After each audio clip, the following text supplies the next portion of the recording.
Hello, everybody. I hope you're having a wonderful day. And today, what we're going to be talking about is cleaning out the coldwellbankerlegacy.com inventory.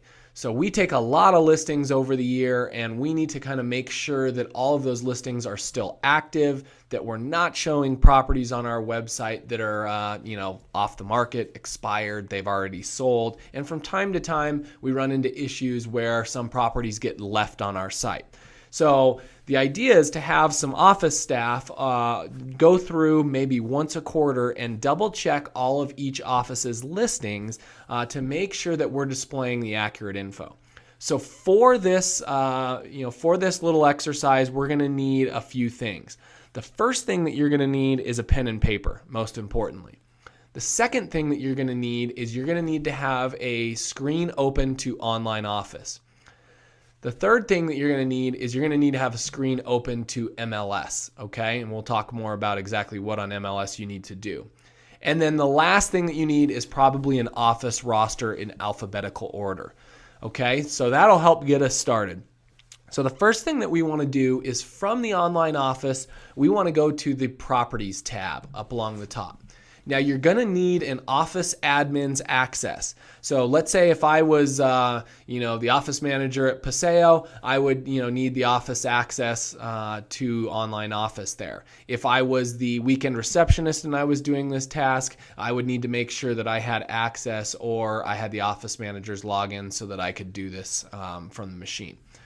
So here, basically what you can do is when you come into properties, you should see right here under associate name, company, or office, right here there's a drop down to the right. And I'm doing this for Academy West. So as you can see, I have a couple that are out of place, and those are usually my teams or my groups. But if I come down a little further, every broker in that office should be in alphabetical order below. So I'll start with Frank Andrioni. So if I was going through my roster, I would start obviously in the A's, and I'm going to look at Frank here. Now what I'm looking at here is all of Frank's active listings, okay? So this is everything that he is displaying on coldwellbankerlegacy.com to the public as active listings. Now, the pen and paper comes in handy here because what we're going to need to do is jot down the MLS ID for every one of Frank's listings. And we want to go and double check this against the MLS to make sure that everything is still indeed active in MLS. So what you want to do is write down each one of these numbers. Once you've written those down onto your pen and paper, you can go over to MLS. And you'll already notice I have some stuff filled out, but I'll show you how I got here. The easiest way to do this is to go up to searches once you get into MLS and go to listing number.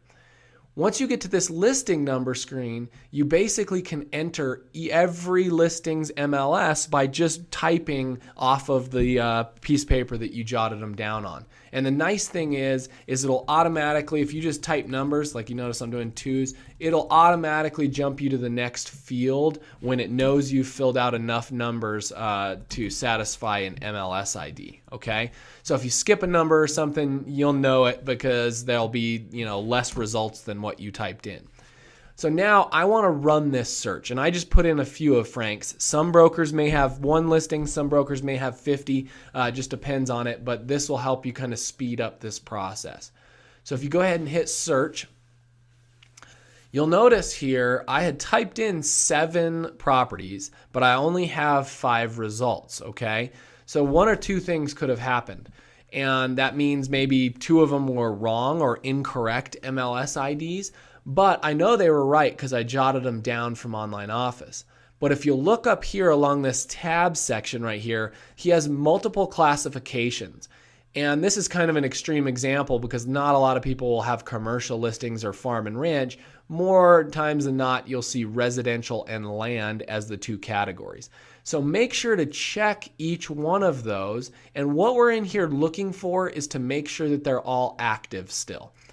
If you come across a property that is pending, sold, expired, or withdrawn, that's your cue that we have a problem, because if it is any of those categories and it's still showing as active on our website, we need to go ahead and take care of that. So if you come across one, I don't have an example here, but let's say this first property, 749080, And we're going to refer to them all by their MLS IDs and not by their actual legal description or physical address, because this is your easiest way to find it on both. So 749080. So I'll make a little note of that, 749080, and we're just pretending that says expired. Now, if I went back to Online Office, because I was already in Frank, I can try to find that listing. And if you scroll down, you notice right here, here it is, 749080. Now, since it's showing active on our site, but we found it as maybe expired in MLS, to change or fix that, all we need to do is I clicked on it. So let me go back and show you that. Down here, if you just click anywhere in the white bar, you can click right underneath the MLS ID. That would be my suggestion. You click, it'll take you into the details for this listing. And in the upper right-hand corner, the first field is its status, and that's active. All I would need to do is just go mark it as off market.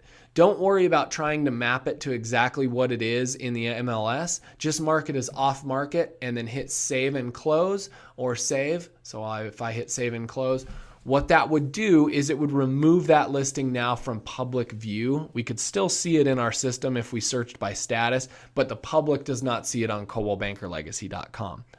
So we need to do this about every 3 months just to ensure the integrity of our website, to make sure that we're giving the best customer experience. If you have any questions, feel free to email me. But I hope that you found this useful. I hope that maybe you learned something or got a tip out of this, and I hope you make it a great day.